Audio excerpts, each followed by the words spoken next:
Me oleme Tartus Ihaste ratsakooli juures ja just siitsamast jõe poole planeeritakse uut elamukvartalit.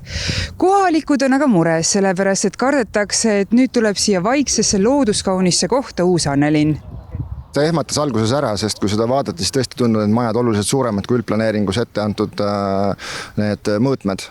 On mulje, et sinna lubatakse teha midagi täiesti teistsugust kui ülejäänud Ihastes.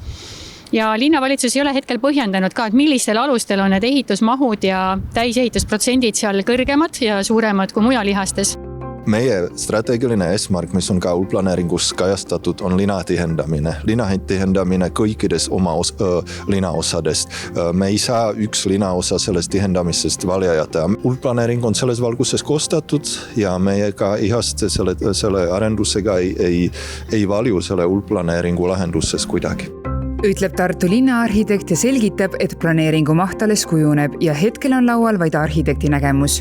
Nimelt tunnistas žürii parimaks osaühingu Pluss arhitektide töö Asum.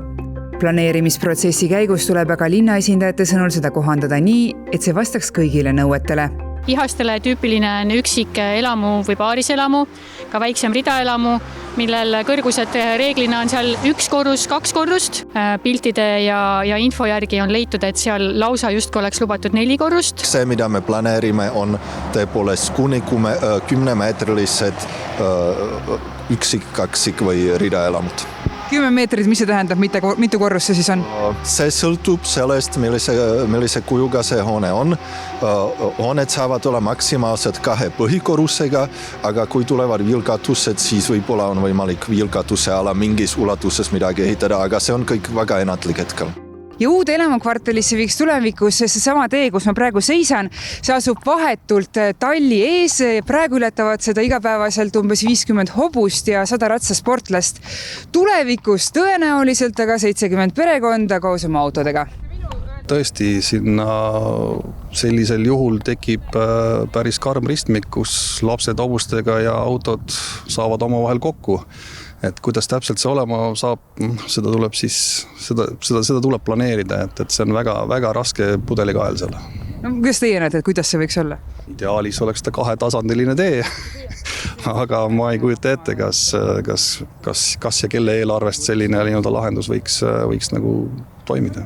Et seal nagu oma hobuste ja nende 100 ratsakooli lapsega hakata seal edasi-tagasi liikuma, et see tundub natuke ohtlik. Ei, ma saan ainult korrata, mida ma ütlesin. Me otsisime ennem detailplaneeringu algatamist võimalikult hea lahendus selleks, et ratsapäevad saaks jääda oma asukohale. Me tegime endast parima. Ihaste ratsakool on täna ainuke atesteeritud ratsaspordikeskus Lõuna-Eestis, kus võib üle 100 lapse ja noore. Kooli eestvedaja sõnul on nende soov leida lahendus, kuidas tagada nii ratsaspordi tegemine kui ka kõrval krundil planeeritav elamuarendus. Sest praegu kasutatakse treenimiseks ka osaliselt maa-ala, mis tulevikus jääb uue elamukvartali alla. Siin tegelikult on võimalusi natukene liikuda selle uute elamutega jõe poole sarnaselt nagu kõrvalarendusel on näha ja kui me suudaksime ka nii-öelda linnaesindajaid kaasata sellesse sellisel moel, et nad ka natuke kaasa mõtleksid, siis see tulemus võiks olla oluliselt parem. See tähendaks, et treeningala ei väheneks nii palju, kui see praeguse kava järgi väheneb. Ihaste seltsile teeb aga muret, et elamuarendusega koos võiks linn muretseda ka selle eest, kuidas tagada sealsetele elanikele elementaarsed avalikud teenused.